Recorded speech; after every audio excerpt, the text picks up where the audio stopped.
Peace, everyone. Peace, everyone. Peace, free creatures. I have been recording and documenting my journey for a while now, vlogging and showcasing my creative pursuits. But this one is not going to be easy because if I'm talking about healing and I'm talking about my journey and my growth, I'm really going to have to dig deep and really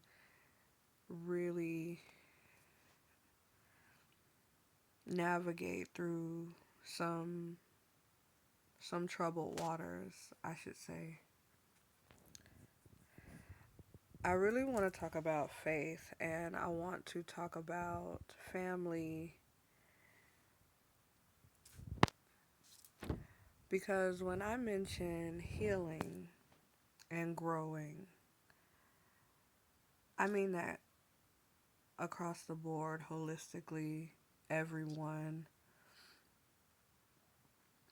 I don't think it should just be a personal journey, but something the lineage, the tribe, the family should undergo together as one, as one,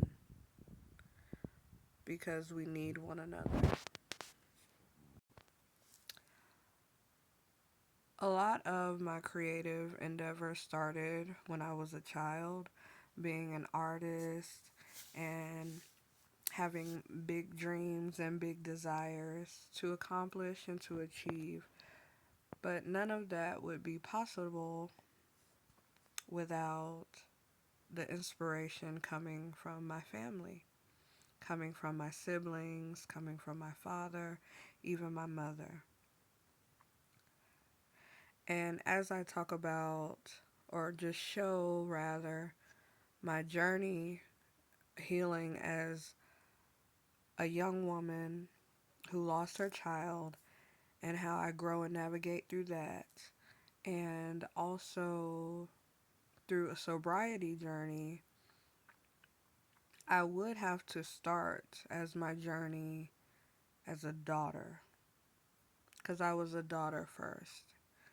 And a lot of our turmoil, well, not maybe you didn't have any turmoil, but the things that I faced, the trauma I've gone through, and others like me, it starts at home and it starts when you are a child.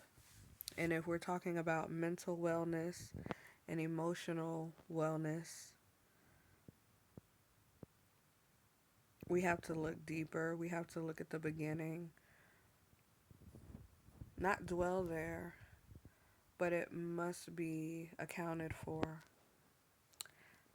I've been dealing with an energy or a thought process rather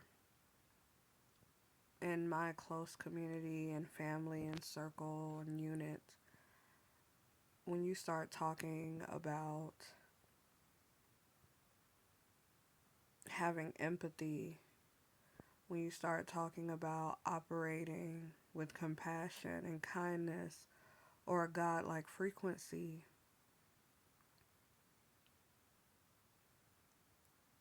I have been met with resistance and rejection.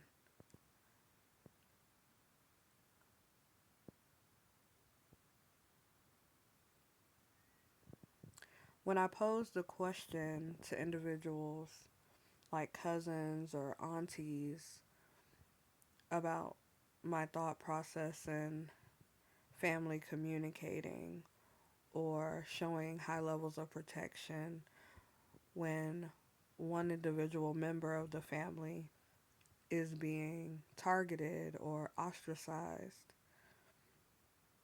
I hear phrases like, no, you're just spoiled, or here are your crazy antics, or you need a psychiatrist, or move on with your life, get a life.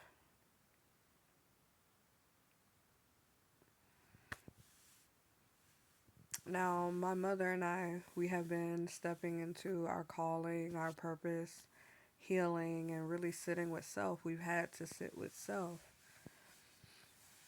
But my question, one of the big questions I have facing reality in life is,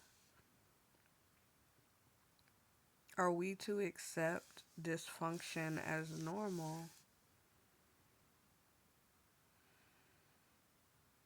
As a society, as a family, as a culture, as a race of people, humanity, God's children, are we to accept dysfunction as normal? And why the resistance for the expectation? Why the casting down of the standard? To be there for your siblings, your loved ones, your nieces, your nephews, your cousins, your mother, your father. Why is that a foreign concept? And I want to mention faith because for a while now, in my own personal journey, my family has been disrupted. Now, this is a very, very sensitive topic, but my father was removed from the home. He went through trial, he went through arrest, he went through persecution, he went through jailing, imprisonment, he went through the penal system. My family went through disenfranchisement. We went through displacement. We went through bankruptcy. We went through sickness. We went through being ostracized by our community and by our relatives. And here we are in the present, a decade later, and the ripples of that, the effects of that, is still affecting myself. It's still affecting me. It's still affecting my mother. And through all of this, we've had to grow in faith. We've had to strengthen our resolve, strengthen our minds to focus on something higher than ourselves, higher than what reality is showing us.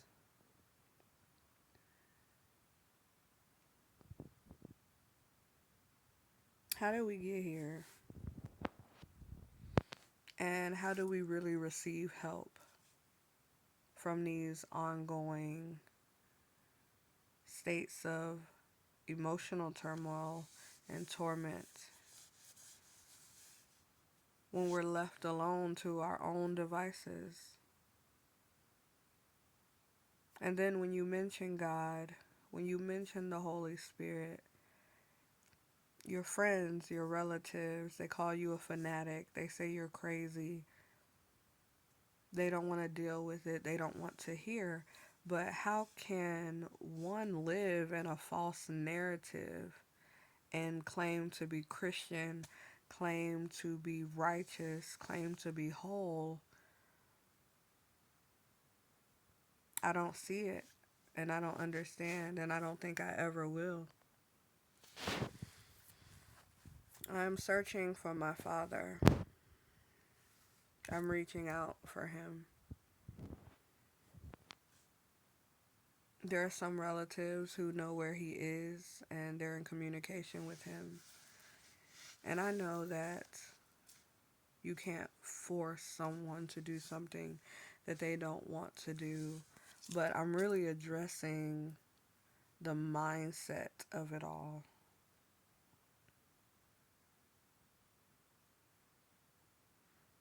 I'm really addressing the division and the separation. I texted my aunt today, his sister, and I was met with, you need to get a life. You need to grow up.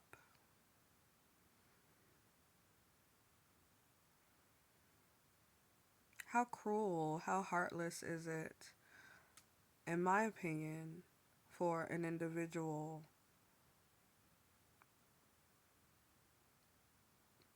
to project that we are deserving, that people are deserving, whether you are adult child, whether you man or woman, deserve, or you should not have any emotion tied to your home being separated or destroyed or in dysfunction. Like that has anything to do with maturity. But actually, let's look at that because it could have everything to do with maturity.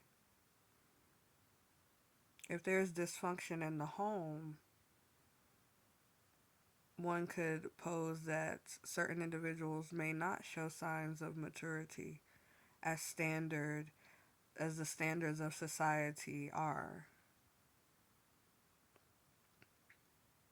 And what I see on a constant daily basis is the lack of compassion in our communities, but the judgment at an all time high.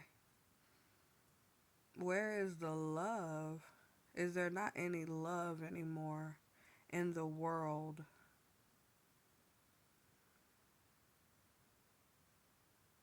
I think it's time we have these conversations. And I think it's time that people honestly have truthful conversations, look at themselves in the mirror, and figure out really what is their root cause of their issues and speak on it unabashedly, without shame, and that will help myself. That will help others like myself to grow up, to blossom, to flourish as an individual, as a member of society, as a member of any one family.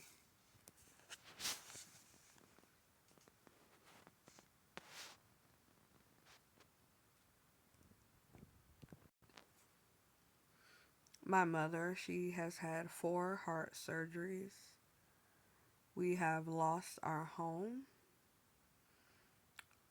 We have been through what feels like a continuous storm, and we've had to hold our heads up high with pride and perseverance, no matter how it looks, no matter the naysayers, no matter the shame that we have felt in any given situation with little to no help. And if help is given, it's given with haughty glances and people talking about you behind your back.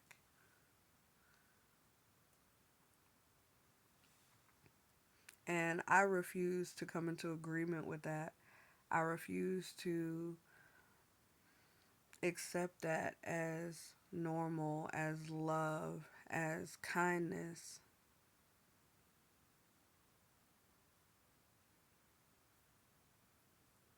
As family.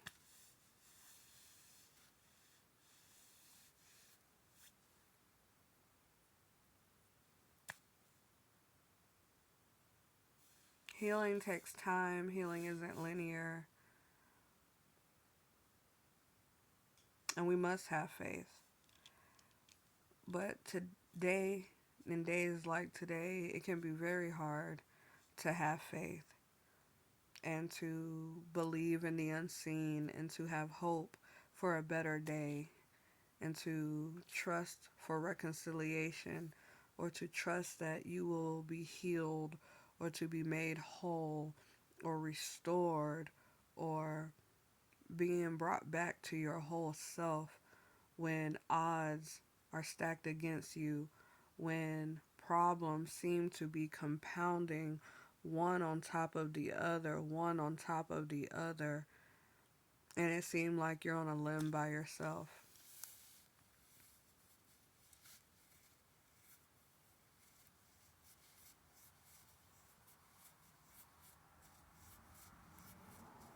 I just think we need to do better. I'm going to do better. I'm going to keep striving. I'm going to keep going. You're going to see more footage, more art, more music, more collaborations, more energy, more energy being put out.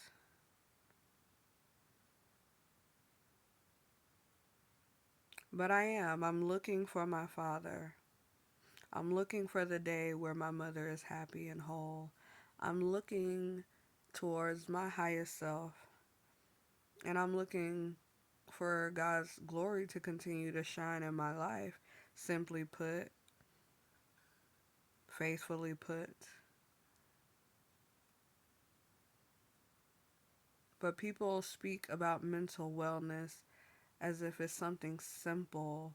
And this is a deep, deep journey into self. And then when you're diving deep into yourself, you really realize how we are all connected and how we affect one another. And until we all can understand that we deeply affect one another, whether it's for the positive or for the negative, I think we can see a change.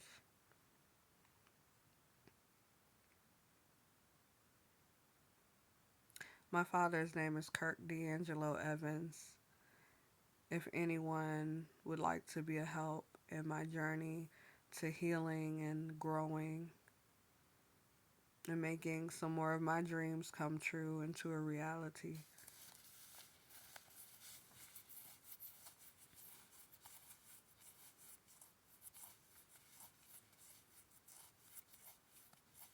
Until then, I just breathe in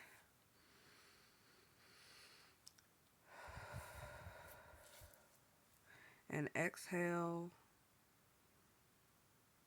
And until the next episode, peace.